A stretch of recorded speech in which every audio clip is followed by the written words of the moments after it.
很多人觉得一部剧的站内热度只要冲到7000，就等于口碑爆了，等于观众全部买账了。但今天我要告诉你，事情远没有这么简单。在7000这个数字背后，其实同时打响了3场舆论战争，而这3场战争到现在为止，谁也没有真正赢。先说说这两个人。田曦薇，重庆姑娘，1997年出生，毕业于上海戏剧学院，早年拍过好几部戏都没什么水花，直到《卿卿日常》里的李薇一角，才算真正让更多人记住了她的脸。这2年她的作品越来越多，人气也一路走高。去年那部《大奉打更人》更是让她彻底站稳了内娱线偶花旦的位置。胡一天呢，出道更早，1993年出生，23岁那年，靠《致我们单纯的小美好》里那个外冷内热的学霸医生江晨，一夜之间圈粉无数，成了那一代人心里的初代校园男神。这些年，他也一直在尝试转型，古装、探案、都市剧都演过，但校园偶像剧这个标签始终没能真正甩掉。这一次，两个人搭档主演的新剧叫《天才女友》，改编自小说，讲的是天才少女林之夏和阳光学霸江于白从中学同桌一路写到成年重逢，跨越10年的智性恋故事。小学4年级的林之夏智商超群，性格却孤僻，班里没有一个朋友，直到转学生江于白坐到他身边，两人从竞争对手一步步变成彼此最重要的人。这样的设定本来就很容易戳中观众对青梅竹马这个题材的期待。8月2号中午12点，这部剧几乎没有经过长时间预热，就这么突然上线了。很多粉丝都是刷到热搜才反应过来，哦，原来今天开播，连预约通知都没来得及看。而就在同一天，站内热度直接冲上7000，一路攀升到7100左右，稳稳压过同期好几部大剧，坐上了排行榜第1的位置，把冰自风中来、这一秒过火这些同期作品都甩在了身后。按理说，这应该是一个近乎完美的开局。可没有人预料到的是，就在屏幕刚刚亮起来的那一刻，另一场战争已经在弹幕里悄悄打响了。第一场战争围绕2个字 AI， 片头刚放出来没多久，弹幕就炸了。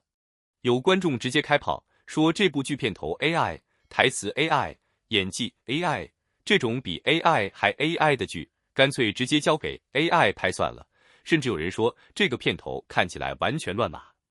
这条评论转发了将近100次，底下几百条回复全在附和，情绪一路发酵，讨论度居高不下。但事情很快出现了反转，另一批观众站出来反驳，他们说：“你们仔细看清楚，这明明是粘土定格动画的风格，跟小杨肖恩是同一个路数，是很小众但很讲究的艺术手法，是独特的粘土泥塑创意画风，压根不是 AI 生成。”一个10几秒的片头，硬是炒出了2个互不相让的阵营，谁也说服不了谁，甚至盖过了对正片内容本身的讨论。第2场战争比第1场更扎心，炒的是年龄。胡一天拍这部剧的时候已经32岁了，还要在镜头前演高中生。弹幕里有人直接甩话，说滤镜再厚也盖不住岁数感，演高中生演得太老了，好违和。还有老粉翻出旧账，感慨说他身上那层小时光滤镜已经快要掉完了，语气里满是复杂的心疼。而最扎心的一条评论直接算了一笔账，说2位主演的年纪加起来都快60岁了，还在这演校园剧，实在不太合适。这话说的挺难听，但你要真去查一下2人的出生年份，还真挑不出什么毛病来。当然，也有观众提出了不一样的看法，觉得后续剧情本来就会写到2人读博士进入职场的阶段，到那个年纪反而正好贴合演员本身的岁数，只是眼下这几集校园戏确实容易让人出戏。如果你也觉得这场关于年龄的争论其实照出了整个内娱线偶剧常年存在的老毛病，记得点个赞，让更多人看到这期内容。第3场战争吵得最深也最有意思，是关于剧本逻辑本身。剧里设定林之夏智商高达174，是不折不扣的天才少女。可剧情往后推进，她却因为不擅长团队协作，接连输给男主角好几次。网友干脆把这个梗总结成4个字：四拜爱因斯坦，调侃这个所谓的天才设定经不起推敲。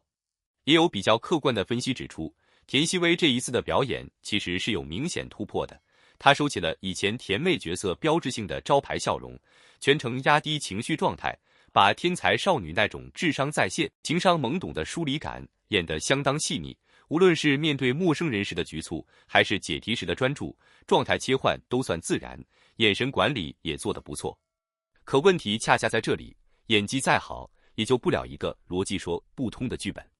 一个被设定成天才的角色，行为上却处处像普通人在犯低级错误，这种表演和剧本之间的割裂感，才是真正让观众出戏的地方，也是这场争论迟迟平息不下来的根本原因。评论区告诉我，你觉得是剧本的锅更大，还是滤镜和选角的问题更大？其实，你把这3场战争放在一起看，会发现一个挺有意思的规律。片头的争议，本质上是审美的争议，观众分不清人工和 AI 的边界，这其实是这个时代共同的焦虑，跟这部剧本身关系并不大。换成任何一部用了类似风格片头的作品，大概率都会引发同样的质疑。年龄的争议是选角逻辑的争议。青春校园剧这些年一直在用成年演员去演学生，观众已经吵了很多年，这一次只是又一次集中爆发，说到底是整个行业年轻演员断层问题的一个缩影。而剧本的争议才是3场战争里最核心的一场，因为它直接关系到天才这2个字到底有没有被这部剧真正写扎实，观众愿不愿意为这个人设买账。热度7000这个数字其实什么都没有真正证明，它证明的只是足够多的人愿意点开这一集，愿意在弹幕里吵上几句，愿意为这个话题贡献1条转发。至于这部剧到底好不好看，值不值得一直追下去，从来都不是一个热度数字能够回答的问题，更不是排行榜第1这个位置能够代表的。真正决定一部剧能走多远的，从来都不是开播当天冲上了多高的热度，而是观众在吵完之后愿不愿意还打开第2集、第3集。天才少女的成长线能不能立住，年龄和选角带来的违和感能不能被后续剧情慢慢消化掉，田曦薇这次的转型演技能不能真正扭转口碑走向，这才是接下来真正值得我们继续观察的地方。说到底，这场热闹的争吵也未必全是坏事，至少证明了观众还愿意花时间去认真讨论一部剧的好坏，而不是刷过就忘。比起悄无声息的播完，能吵起来本身就是一种关注度的胜利，只是这场胜利最终能不能变成真正的好口碑，还得看接下来的剧情能不能给出一个让人信服的答案。好了，今天的分析就到这里。但比起争论谁对谁错，我更希望这3场争议能带给我们一个新的思考。当一部作品被改编，一个角色被重新塑造，甚至一段剧情引发巨大分歧时，我们究竟是在维护原著精神，还是在接受市场变化？每个人都会有不同的答案，而正是这些不同的声音，才让讨论变得真正有价值。也许没有一种观点能够让所有人满意，但只要愿意理性交流、认真倾听，每一次争议都有可能成为推动影视创作不断进步的契机。如果你对今天提到的这3场争议还有不同的看法，或者还有哪些细节值得继续讨论，欢迎在评论区留下你的观点，一起聊聊你的想法。别忘了点赞、订阅，我们下期继续陪你关注更多影视热点，我们下期见。